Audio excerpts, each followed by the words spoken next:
For years, we've all heard the stories, right? The great manufacturing exodus from China. But the story isn't as simple as factories just packing their bags in one country and setting up shop in another. What's really going on is a lot messier, and it's completely redrawing the wrap of the global economy. I mean, for 40 years, China was the world's factory, no question. It was this absolute powerhouse, driven by a massive workforce and huge economic reforms. At its peak, it was making nearly a third of everything on the entire planet. An incredible model built on pure efficiency and scale. Because that model, the one that defined global trade for our entire generation, it's fracturing. A perfect storm of forces is blowing it apart, creating one of the biggest, most chaotic economic reshuffles of our lifetime. So our first big question is why? What exactly is causing this massive shift? Why are companies that literally built their empires on Chinese manufacturing suddenly racing for the exit? Well, it really boils down to four powerful forces that all hit at once. First, you've got the political stuff, escalating trade wars and tariffs that suddenly made risk a very real cost. At the same time, wages were going up. China just wasn't the cheapest game in town anymore. Then, bam, the pandemic hits, and it was a brutal wake-up call, showing everyone just how dangerous it is to have your entire supply chain tied to one single place. And bubbling under all of that, especially for tech, was the constant worry about intellectual property getting stolen. All this pressure just forced everyone's hand. The trade disputes weren't just about dollars and cents anymore. Companies were getting caught in the crossfire. It forced them to hit the accelerator on their plans to diversify and find, safer places to make their products. And this quote from Gartner really nails it. We're talking about a permanent shift in how people think.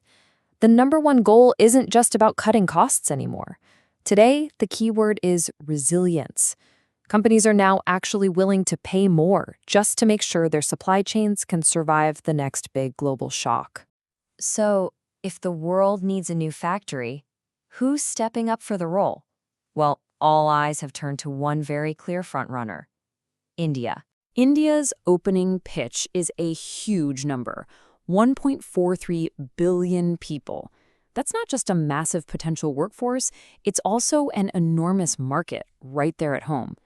For a company like Apple, making iPhones in India isn't just about shipping them out, it's about selling them to one of the fastest-growing consumer markets in the world. And wow, the results are starting to speak for themselves. Just take a look at smartphone exports. Back in fiscal year 2021, India shipped out $3.1 billion worth of phones. Fast forward to fiscal year 2025, and that number rocketed to over $24 billion. That's not just growth, that's an explosion. Now, this didn't happen by accident. It's being pushed hard by deliberate government policy. The Make in India campaign kicked things off back in 2014, but the real game changer was this thing called the Production Linked Incentive, or PLI scheme. It's a program that literally pays companies cash bonuses for making and selling more stuff inside the country. And the poster child for this whole strategy is, of course, Apple. In just the first quarter of fiscal year 2025-26, Apple was responsible for an unbelievable 78% of all smartphone exports from India. So looking at all this, you'd think, okay, case closed. India is the clear winner, right? The obvious heir to China's throne. Well, it's not quite that simple. Because once you start to peel back the layers, a much more complicated and, honestly, a much more contradictory picture starts to emerge. The road to becoming the next world's factory is full of some pretty serious roadblocks. Here's the core paradox. On paper, India's killing it. They jumped 79 spots in the World Bank's Ease of Doing Business rankings. That's a huge improvement. But then you talk to executives on the ground, and they tell a different story. A story full of bureaucratic headaches, confusing laws, and just frustrating delays. So there are four major hurdles really holding India back. First, infrastructure. We're talking unreliable electricity, inefficient ports, all of which drives up costs. Second, there's this critical difference between having workers with basic skills and having teams with deep specialized experience. On top of that, making things can still be expensive there. And maybe the biggest issue of all, India is still super dependent on China for critical parts, especially in electronics. This story from Bloomberg just sums it up perfectly. Apple's main partner, Foxconn, actually had to call hundreds of its own Chinese engineers back from its factories in India. Why? Because you can't just build a factory, you need people with that deep operational know-how to run it at the insane level of efficiency required. And that's a resource India is still building. And this gets to a really crucial idea we call the experience gap. See, it's not a skills gap. It's not about a lack of willing or trainable workers. It's about a shortage of people who know how to manage the incredibly complex dance of a modern, high-volume, high-quality production line. That kind of expertise takes decades to build up. And here is the ultimate twist, the biggest paradox of all. The very same geopolitical pressures pushing companies to India are now pushing some Indian companies out.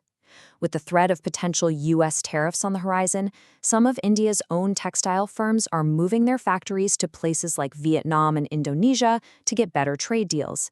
It's a messy, unpredictable game. Which brings us to our final and maybe most important point. This isn't a simple story of China versus India. It's not a one-for-one swap. It's a story of a great reallocation, a fundamental rewiring of the entire global manufacturing machine. Because India isn't the only player on the field, not by a long shot. Look at the other contenders here. You've got Vietnam, offering some of the lowest labor costs, but it comes with a high risk of tariffs from the U.S. Now look at Mexico. Labor costs are higher, sure, but there's almost no U.S. policy risk, and its location gives it a massive logistics advantage. Each country offers a different set of trade-offs, which creates this incredibly complex, multiplayer game. And this quote from the Hinrich Foundation reveals the hidden secret of this great reshuffle. It's less about replacing China and more about rerouting the supply chain. A lot of products that say made in Vietnam or made in India are actually still built using a core of Chinese-made components. So China isn't being cut out of the picture, its role is just evolving. It's becoming the key supplier to the world's new factories. And even that amazing success story in India has a vulnerability. A massive 78% of its smartphone export value comes from just one single company, Apple. And while that's an incredible win, it also shows just how concentrated that growth is. A truly mature manufacturing hub would have a much more diverse foundation. So what's the big takeaway from all this? The world is definitely building a more resilient global supply chain, one that's less likely to break if one part of it goes down. But that resilience comes at a price. This new network is, by its very nature, more complex, less efficient, and at the end of the day, more expensive to run. And that leads us to the final, crucial question.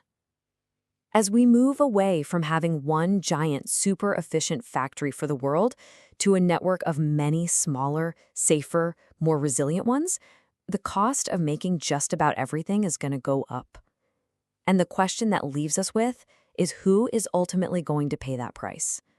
Well, chances are, it's all of us.